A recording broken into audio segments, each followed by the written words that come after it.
Welcome back to Beyond the IEP with Dr. D. Before we get started today, I want to quickly connect this episode you're about to see with the one that came before it.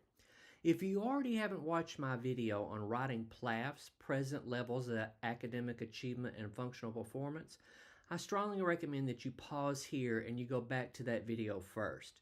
PLAFs are the foundation of the IEP, and measurable annual goals must come directly from them. So if PLAFs aren't solid, goals won't be either. And once you're comfortable with the PLAFs, this video will make just a lot more sense. I will link it right up above.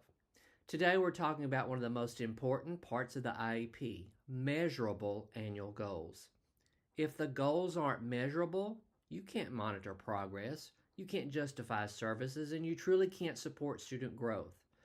A well-crafted IEP can completely collapse if the goals are weak. You know, we often treat IEP goals like a check-the-box exercise, but a poorly written goal is like a GPS with no coordinates. It doesn't matter how fast the car is moving if you're heading in the wrong direction.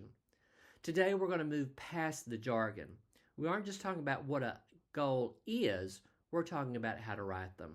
So what is an annual IEP goal?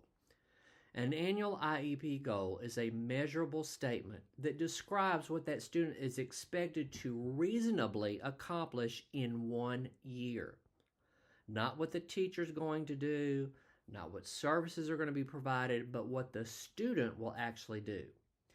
Now, annual goals have to be observable, they must be measurable, and they have to be directly connected to that student's needs that are identified in the PLAF. Now, a measurable goal is legally and logically impossible if you don't have a baseline. If a goal says something like, Sarah will read 100 words per minute, but that IEP doesn't tell me what she reads today, then that goal is meaningless. If that goal doesn't come from the PLAF, it doesn't belong in the IEP. So why do measurable goals matter? Well, measurable goals are not optional. IDEA requires that goals allow progress to be monitored, and you should always be able to answer this one question. Is the student making progress toward the goal or not? Measurable goals protect the students, the teachers, and the district. Just remember this, if you can't graph it, you can't count it, or you can't clearly observe it, then the goal is not measurable yet. Let's talk about the anatomy of a measurable goal. Every strong annual goal includes 4 required components. I like to call it the CSBCT formula. So let's break down the anatomy of a perfect goal using that formula. The first is C is condition. This describes the environment or the tools that are going to be used. So that could be things like given a graphic organizer or in a quiet setting. And that kind of tells you the level of support. The next one is the behavior. This must be observable action, like identify or solve or state. If a stranger can walk in and see the student doing it, it's a behavior. The next area is criterion. This is your target. Is it 80%? Is it 8 out of 10 trials? That's what you're really looking for, is how is this going to be measured?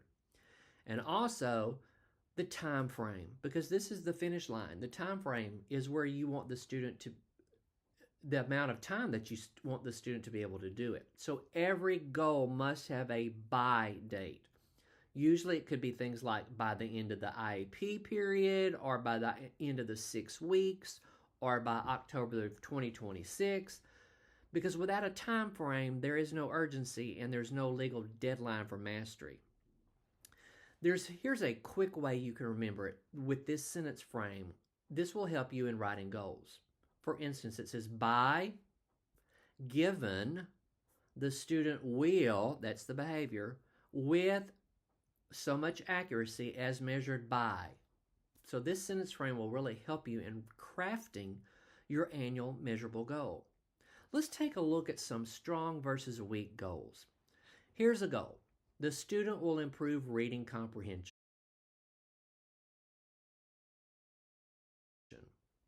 That doesn't tell me anything. Where's the data? Where's the student working right now? How are they going to be able to do this? What's the criterion?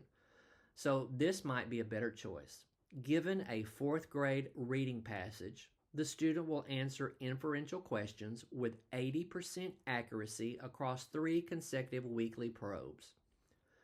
Another week goal might be the student will demonstrate appropriate behavior.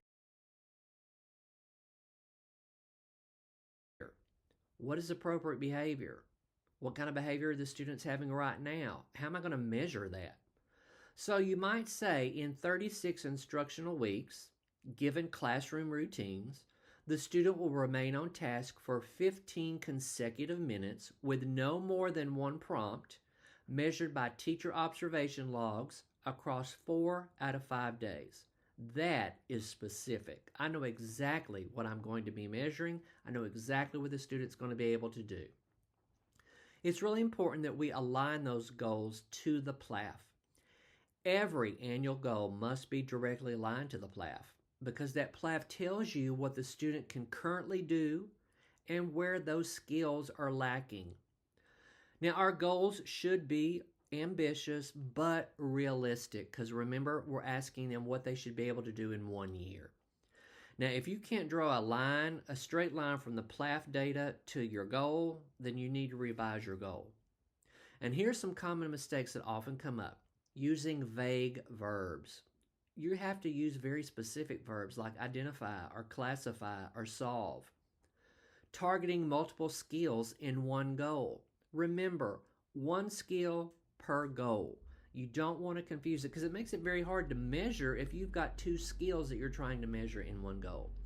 Setting realistic expectations. That's another thing that's very important. So we don't want to set unrealistic expectations. We want to set realistic expectations. Another weakness or common error sometimes is leaving out measurement tools. What are we going to use to measure it? What is our criteria that we're going to be using? And also writing goals that don't match data. Data. You hear me say that in every video, but it's so important. You cannot write a good goal or anything in an IEP if you don't have the data to support it. So measurable goals are the foundation of an effective IEP. They guide our instruction, they help support progress monitoring, and they definitely ensure accountability. And remember, if you can't measure it, you can't support it.